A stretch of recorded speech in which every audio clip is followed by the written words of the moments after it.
This is the M-Audio M-Track 8x4M audio interface. In this video, we'll set it up, download our software, and test it out. But first, here's everything you get in the box.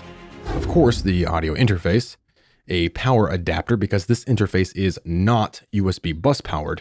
You must plug it into an outlet because this interface needs the power for the preamps, the lights, etc. Then we have two MIDI adapters. These plug into the rear of the unit in these 1/8" ports. You can plug your MIDI keyboard or other MIDI devices into these ports if needed. Although most MIDI keyboards and controllers today have a USB connection, so you don't need to plug into the MIDI ports if your keyboard is already connected with USB. Since this is a USB-C interface, it comes with a USB-C to USB-C cable and a USB-C to USB-A or standard cable for those who don't have a USB-C port but still want to use this pretty sweet interface. The interface currently comes with the software listed here, and the info to access this software is on these cards. We'll go through the download steps later in this video. Also, because we are using Windows here, I'll need to install the ASIO driver. If you are on Mac, then no additional drivers are necessary. Here's a safety guide and your user manual. On the inside flap of this manual, you'll find your serial number. You'll also find the serial number on the bottom of the unit. So that's everything that we have in the box. Before we hook this up, let's go over the features of the M-Track 8x4M, starting at the top. The power button. That should kind of be obvious. If it isn't, please return this unit and buy a drum kit. I kid the drummers. Next, we have our gain knobs for our inputs, and then the LEDs to see if our level is proper or peaking. Normally, you'd want to get your levels close to or into the yellow, but avoid getting into the red or your signal will be clipped. Just adjust the gain knobs for a proper level. These meters here are for the line inputs on the back. They will be green when a signal above -20 dB is present and turn red when clipping. Here is where you can turn on phantom power in pairs. This switch is for mic input 1 and 2, and this is for 3 and 4. You would use phantom power for most condenser microphones or for devices like the Cloudlifter mic preamp and the like. Then another obvious feature, the big volume knob. I like having a big knob personally. That's what she said. Don't take that out of context. The action is smooth and there's a rubber grip around it for accurate adjustments. This knob affects the main outputs you'll see on the back. The monitor mix knob controls the mix between the direct input sound, like a microphone, and the sound coming from your DAW. You would use this control to adjust for any latency you may have. For example, if you are recording a singer and the buffer is high in your DAW, the singer will hear themselves in their headphones a bit late, making it difficult to perform. In that case, you could turn this knob towards the direct side to blend the direct input of the mic and the output of the DAW. Or of course, you can take it all the way to direct. Depending on your computer, you may not ever need to use the direct monitor. If you can set a low buffer and not have any glitches or problems, then of course do that. But if you need to hear your input without latency, that's how you do it. When using the direct monitor, inputs 1, 3, 5, and 7 will be heard on the left, and inputs 2, 4, 6, and 8 will be heard on the right. This works well when using stereo inputs like from a keyboard, but if you want to hear your voice from a single microphone, for example, then you'll want to collapse the signal to mono by pressing this button. Then you'll hear your voice coming down the center as it should be. The direct monitor does not affect what is recorded in your DAW. It only affects what you hear in your headphones and main outputs. When you are listening back, mixing, or mastering, be sure to put the monitor back to USB and you'll monitor just the output from your DAW. Then we have two headphone selector switches because we have two headphone outputs on the front and two independent volume controls for each output. The selector switch lets you choose if you are monitoring the main out 1 and 2 or the aux 3 and 4. And those outputs are on the rear of the unit. So whatever is going through those outputs is what you will hear in your headphones depending on which you select. And you can choose what is going to those outputs in your DAW. Most of the time you'll just have everything going through output 1 and 2. Here on the front we also have two instrument inputs. You would use these inputs for instrument level devices like guitar or bass. However, if your guitar or bass has active pickups, like all of mine do, then it is suggested that you plug into one of the mic line combo inputs on the rear. This is because passive pickups are high impedance and active pickups are low impedance. You could, of course, try using the instrument inputs on the front with your active guitar or bass, if it gives you the sound you want. But again, the proper way would be to plug into one of the combo inputs with a standard 1/4-inch guitar cable. On the rear of the unit, we have the power input, the USB-C port, our MIDI out and MIDI in ports where we connect the included adapters. Output 3 and 4, you would ideally use 1/4-inch TRS cables for these outputs, though technically TS would work. The main outputs 1 and 2, this is where you would plug in your studio monitors, again ideally with 1/4-inch TRS cables, and it's these outputs that are controlled by the big volume knob. Then to our inputs on the rear, we have 7 and 8 for line level devices, and there is no gain knob for these inputs. You would control the level you are sending from the device you have connected, which could be a mixer, another audio interfaces outputs, or other line level devices. And finally, our combo mic line inputs 1, 2, 3, and 4. You can plug XLR and 1/4-inch cables into these inputs. Most microphones will use XLR, an active pickup guitar or bass will use a standard 1/4-inch TS cable, and line level devices would use a 1/4-inch TRS cable. The preamps in this unit are crystal preamps, and they have a huge gain range of 62 dB. That means you'll be able to drive most microphones with these preamps. Technically speaking, you should be able to drive the Shure SM7B with the gain cranked all the way to 10. However, as we know, it's usually not a good idea to max out our preamps, as this can induce noise or preamp hiss. So for very low output microphones like the Shure SM7B and other broadcast microphones, it would still be a good idea to have a cloud lifter or other mic preamp available. But these preamps will drive other mics very well, be they dynamic mics like the Shure SM58 or any condenser microphone. There's also a Kensington lock if you wish to lock the unit down. So that's all of the features of the M-Audio M-Track 8x4M audio interface. Next, we'll see how to download the included software, drivers, and connect the interface to our computer.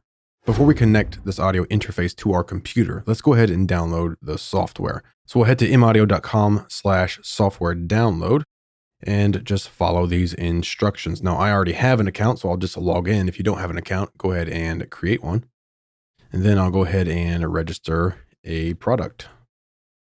So let's go ahead and choose our M-Track 8x4M and type in our serial number. And again, you can find your serial number on the bottom of your unit or on the inside flap of your manual.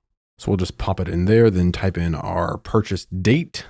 Close enough, and register my product. There we go. And from here, as you can see, our product serial is now in our account, our registration date, and then right here we can grab our drivers. So let's go ahead and do that. Let's click on this Windows driver here because I'm on Windows, and go ahead and download that now. Very good. Let's head back and scroll down a bit, and here is our Pro Tools First M-Audio Edition. We can go ahead and get this. We'll just choose Redeem. You actually don't need your M-Audio interface to get Pro Tools First for free. Anyone can get Pro Tools First for free. You see that ended up taking me to my Avid account, which I already have, and I already have Pro Tools First in here. But you can come down here, Pro Tools First, and go ahead and download it. Just click Show and come down here and download Pro Tools First. I'm not going to do it in this video because it's a pretty straightforward process.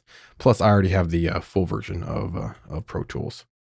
Scroll down some more, and here we have Strike, which is a drum program that we can get for free. And there's our authorization code. I'm not going to go through downloading this because it's 3 parts here. It's a pretty big program. Plus, I already have it, so I don't really need this here. But make sure you have your authorization code. You just paste that in there to so you can authorize it there. And most of this should be authorized by iLok. I believe they're still using iLok, but just follow the on-screen instructions. So there's Strike you get for free. There's Mini Grand you get for free. Here's Expand 2 that's included, and our Creative Effects collection also included. I'll go ahead and download the Creative Effects because I don't think I have that one. And here's our authorization code. I'm just going to hit Control-C to copy that. And then we'll open up our iLok License Manager. Go ahead and sign into my account and head over here. Click this button to enter the activation code. I'll just hit Control-V to paste that in. Hit Next. And you can see right there what activation we're getting. You can move that to your computer, to your account, or to an actual iLok key. So you don't actually need the iLok key, but you will need the iLok License Manager. And if you don't have it installed already, you can do that manually at iLok.com, or you can just follow the on-screen prompts whenever you're installing your programs. And that should install this for you. But I'll go ahead and just throw it in my account for now. And there we go. So now I have my new license. And since I put it in my account instead of on an iLok or on my computer, in order to activate the actual program, come here to available, just go to deposit date. You can see it's right here. And then all I have to do is drag this either onto my computer or an iLok 1 or iLok 2 or iLok 3. So that's pretty easy. Just grab it and I'll just drag it, in my case, onto an actual iLok because I prefer that over the computer. But if you don't have an iLok, not a big deal. Just drag it to your computer. And there we go, successfully activated. Now keep in mind, we just activated the license. We haven't installed the program yet. You still have to install the program, okay? We'll do that in just a second. And that process is going to be the same for your other Air instruments. So I'm not gonna do all of them because it's literally going to be the same thing. So down here, we can upgrade to the full Air instrument package. I don't need to because again, I already have it. And also, by the way, if you wanna upgrade to the full package, you can actually get a better deal if you go to audiodeluxe.com. You don't even need your promo code in that case. Up here we have touch loops. Let's check this out. All right, so that will go ahead and download some loops for us. Have another offer here to get Loom. Again, you can actually get this cheaper if you just go to audiodeluxe.com. Okay. Other software that we get, at least as of now, Melodics. I don't even know what this is. We'll just hit redeem now, see what happens.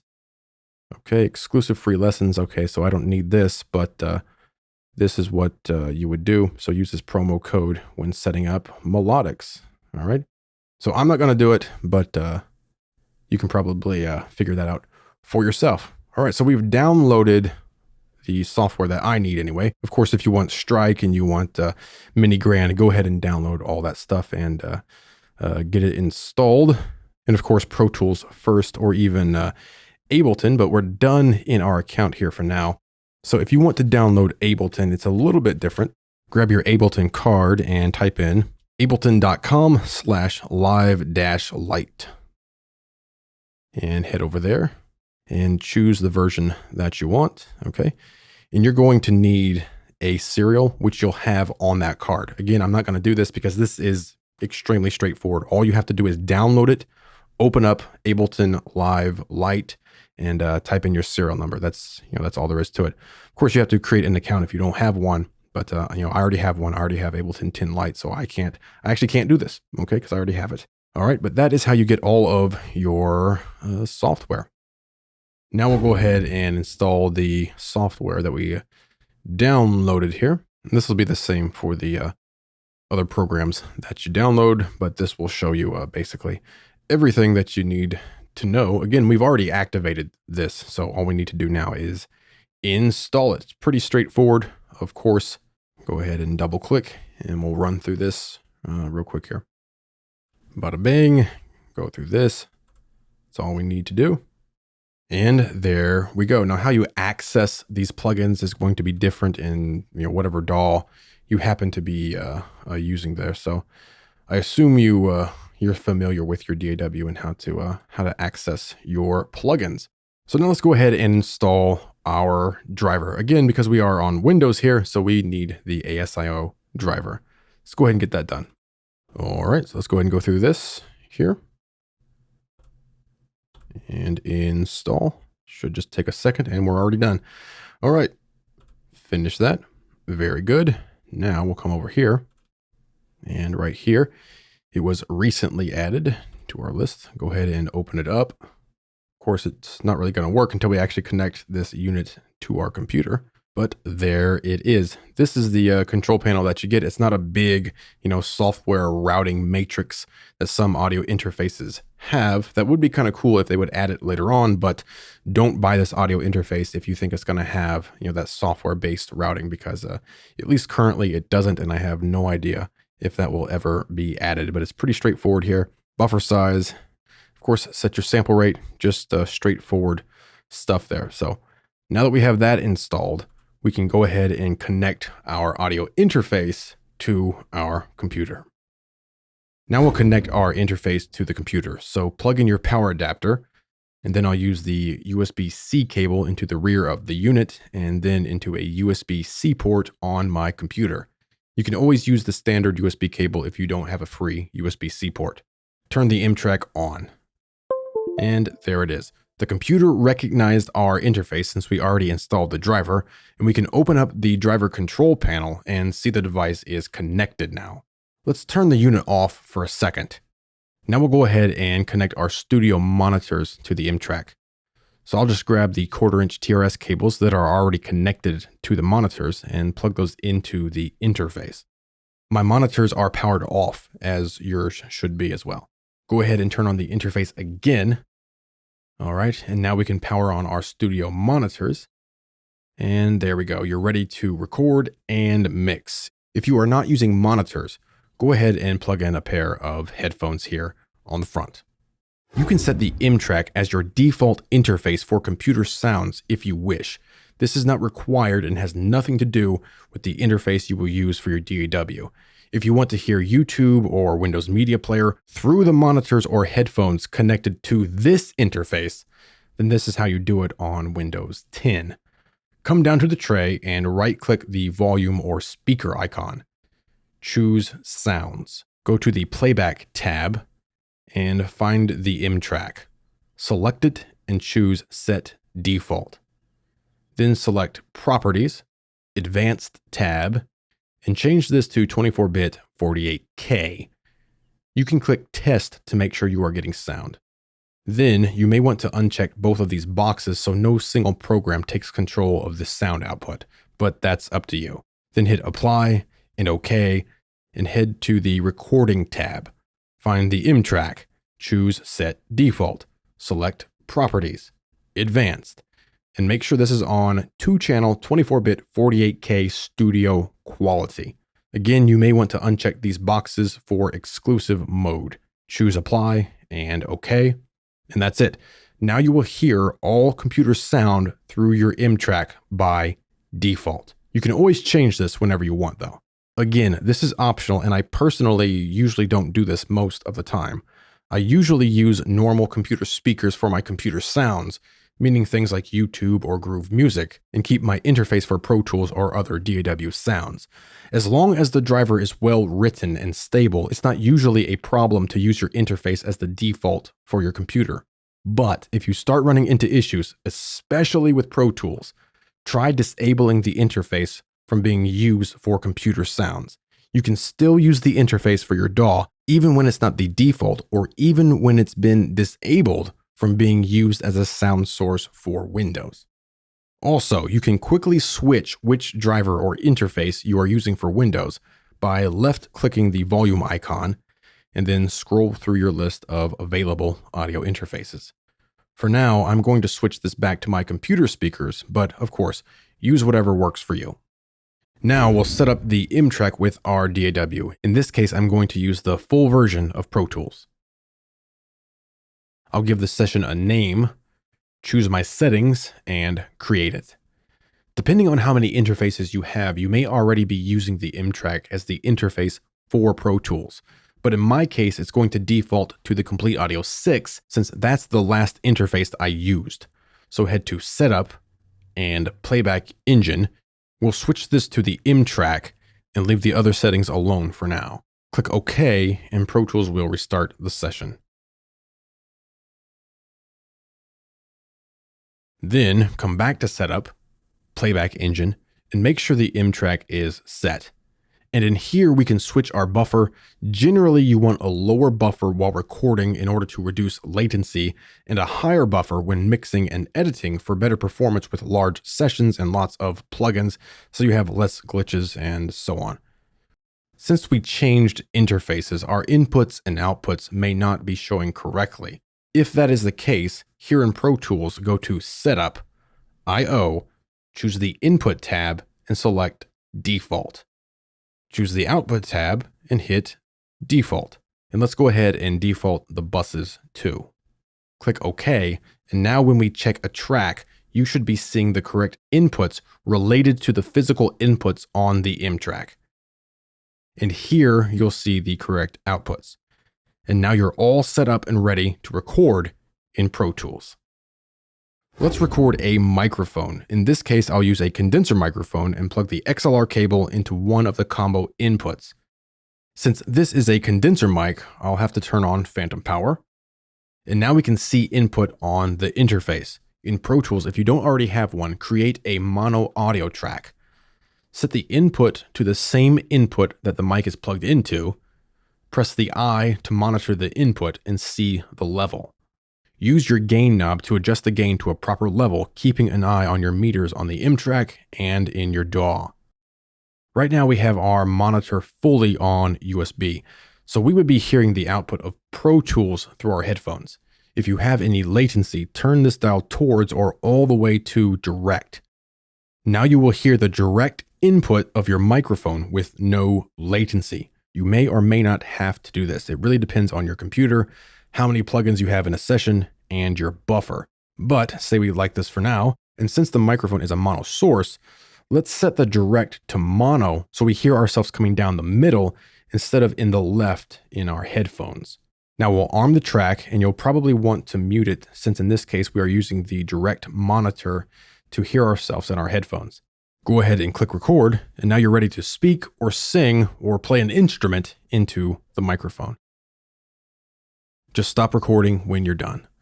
Make sure we take this back to USB when we are ready to play back. And that's the basics of recording a microphone with the M track. Now we'll record a guitar with the M track. Since I'm using a guitar with active pickups, I'll plug into one of the combo inputs on the rear. I'll hit the guitar strings hard and adjust the gain to make sure we don't clip. I have the interface set fully to USB right now because we're going to use an amp plugin and I need to hear the output of Pro Tools. On the mono audio track, I'll make sure we have the correct input selected for our guitar, and then I'll load an amp sim. Before I play, I want to make sure my buffer is low, preferably 256 or lower. Make any adjustments that you need to. Now I'll input monitor the track and hit a chord on the guitar to make sure our levels are good and it's the sound that we want. Go ahead and adjust your input gain if need be. When you are ready to record, arm the track and record your performance.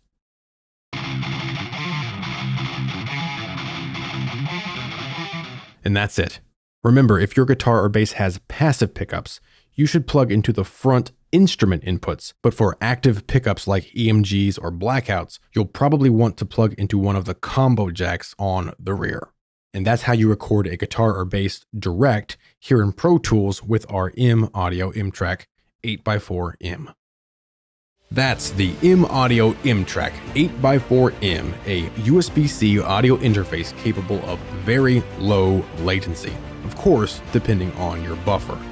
Lots of different input options, the 4 crystal preamps, the big volume knob, the LEDs, it's well built and heavy duty with its metal chassis as well. If you want to add an M Track 8x4M or the smaller 2x2M to your studio, check the description below for links.